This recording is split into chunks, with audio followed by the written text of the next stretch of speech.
ಕೆಲವು ರಾಜಕೀಯ ಹಿತಾಸಕ್ತಿಯಿಂದ ವೀರಶೈವ ಲಿಂಗಾಯತ ಅನ್ನುವಂತಹ ಭೇದವನ್ನು ಸೃಷ್ಟಿ ಮಾಡಿ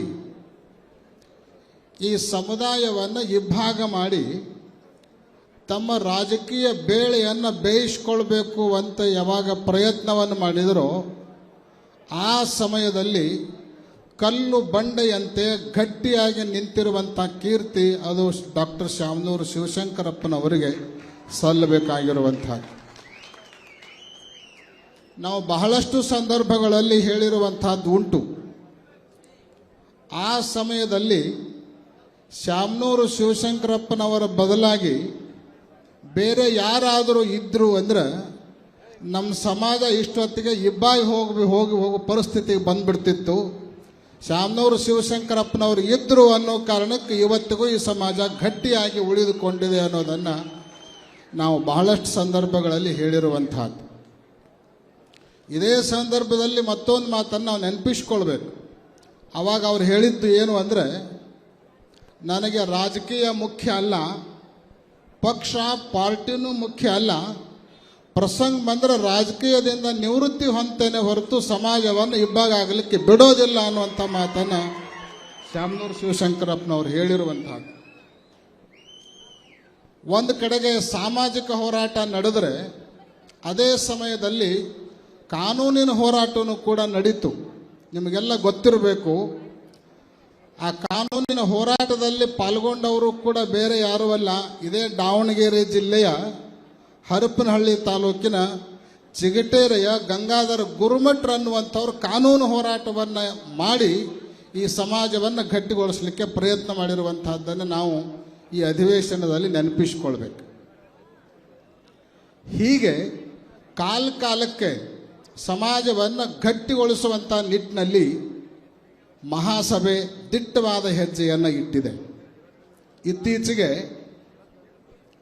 ಒಂದು ವರದಿ ವಿಶಾಲವಾದ ನಮ್ಮ ಸಮುದಾಯವನ್ನು, ವಿಶಾಲವಾದ ನಮ್ಮ ಸಮಾಜವನ್ನು ಸಂಕುಚಿತಗೊಳಿಸಿ ತಾವು ಮತ್ತೆ ಮೇಲೆ ಏರಬೇಕು ಅನ್ನುವಂಥ ಒಂದು ಹುನ್ನಾರ ನಡೆದಾಗ ಆ ವರದಿಯನ್ನು ತಿರಸ್ಕರಿಸಬೇಕು, ಮಹಾಸಭೆ ಮತ್ತು ಸಮಾಜ ಅದನ್ನು ವಿರೋಧಿಸ್ತದೆ ಅನ್ನೋದನ್ನು ಕಳೆದ 18 ದಿನಗಳ ಹಿಂದೆ ಬೆಳಗಾವಿ ಅಧಿವೇಶನದಲ್ಲಿ ಮುಖ್ಯಮಂತ್ರಿಗಳವರಿಗೆ ಈ ಮಹಾಸಭೆ ಮತ್ತೆ ಪತ್ರವನ್ನು ಕೊಟ್ಟಿರೋದನ್ನು ನಾವು ಹೃತ್ಪೂರ್ವಕವಾಗಿ ಅತ್ಯಂತ ಸಂತೋಷದಿಂದ ಸ್ವಾಗತಿಸ್ತೇವೆ ಮತ್ತು ಅಭಿನಂದಿಸ್ತೇವೆ.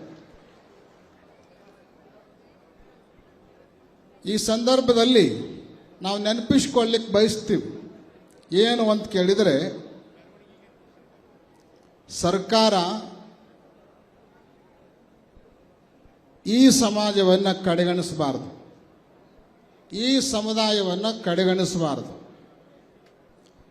ಅಷ್ಟೇ ಅಲ್ಲ, ಈ ಸಮುದಾಯದ ಒಗ್ಗಟ್ಟಿನ ಜೊತೆಗೆ ಚೆಲ್ಲಾಟ ಆಡಬಾರದು ಅನ್ನುವಂಥ ಎಚ್ಚರಿಕೆಯನ್ನು ಕೂಡ ನಾವು ಕೊಡಲಿಕ್ಕೆ ಬಯಸ್ತೀವಿ. ಹಿಂದೊಮ್ಮೆ ವೀರಶೈವ ಬೇರೆ ಲಿಂಗಾಯತ ಬೇರೆ ಅನ್ನುವಂತಹ ವಾದಕ್ಕೆ ಪರೋಕ್ಷವಾಗಿ ಬೆಂಬಲವನ್ನು ಕೊಟ್ಟು ಕೈ ಸುಟ್ಟುಕೊಂಡಿದ್ದಾಗಿದೆ. ಮತ್ತು ಈ ಸಮುದಾಯವನ್ನು ಸಂಕುಚಿತ ಮಾಡಬೇಕು ಅನ್ನೋ ಪ್ರಯತ್ನಕ್ಕೆ ಕೈ ಹಾಕಿ ಮತ್ತೊಮ್ಮೆ ಕೈ ಸುಟ್ಕೊಳ್ಳೋ ಪ್ರಯತ್ನವನ್ನು ಯಾವ ಸರ್ಕಾರನೂ ಮಾಡಬಾರದು ಅನ್ನುವಂಥದ್ದನ್ನು ನಾವು ಮೊಟ್ಟ ಮೊದಲು ಹೇಳಲಿಕ್ಕೆ ಬಯಸ್ತೀವಿ. ಯಾಕೆ ಅಂತ ಕೇಳಿದರೆ, 1990ನೇ ಇಸ್ವಿಯಲ್ಲಿ ಜಸ್ಟಿಸ್ ಚಿನ್ನಪ್ಪ ರೆಡ್ಡಿ ಆಯೋಗ ಒಂದು ವರದಿಯನ್ನು ಕೊಟ್ಟಿದೆ. ಆ ವರದಿಯಲ್ಲಿ ಪ್ರಾಮಾಣಿಕವಾಗಿ ಸಮಾಜಗಳ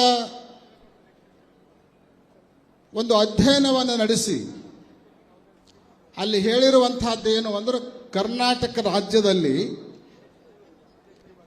ಒಟ್ಟು ಸಮುದಾಯ ಏನು ಜನಸಂಖ್ಯೆ ಇದೆ ಅದರಲ್ಲಿ 17% ವೀರಶೈವ ಲಿಂಗಾಯತರಿದ್ದಾರೆ ಅನ್ನುವಂಥ ಉಲ್ಲೇಖವನ್ನು 1990ನೇ ಇಸ್ವಿಯೊಳಗೆ ಚಿನ್ನಪ್ಪ ರೆಡ್ಡಿ ಆಯೋಗ ಹೇಳಿದೆ. ಆದರೆ ಇತ್ತೀಚೆಗೆ ಬಂದಿರುವಂಥ ಒಂದು ವರದಿ ಅದು ಏನು ಹೇಳ್ತಿದೆ ಅಂತ ಕೇಳಿದರೆ,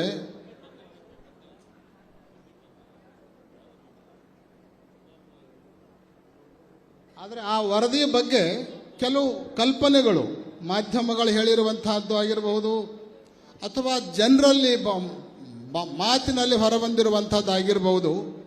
ಅದು ಏನಿದೆ ಅಂತ ಕೇಳಿದರೆ, ವೀರಶೈವ ಲಿಂಗಾಯತ ಸಮುದಾಯ 10.68% ವೀರಶೈವರು ಈ ಸಮಾಜದಲ್ಲಿ, ಈ ರಾಜ್ಯದಲ್ಲಿ ಇದ್ದಾರೆ ಅನ್ನುವಂಥ ಉಲ್ಲೇಖವನ್ನು ಮಾಡಿದೆ.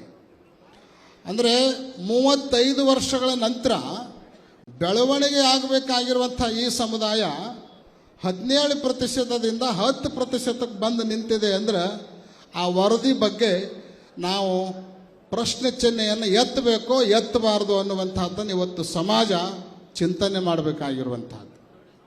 ಆ ದಿಶೆಯಲ್ಲಿ ಸರ್ಕಾರಕ್ಕೆ ಈ ಸಂದರ್ಭದಲ್ಲಿ ನಾವು ಹೇಳಲಿಕ್ಕೆ ಬಯಸೋದು ಏನು ಅಂದರೆ, ವೃತ್ತಿ ಆಧಾರಿತ ಉಪಪಂಗಡಗಳು ನಮ್ಮಲ್ಲಿ ಇರಬಹುದು,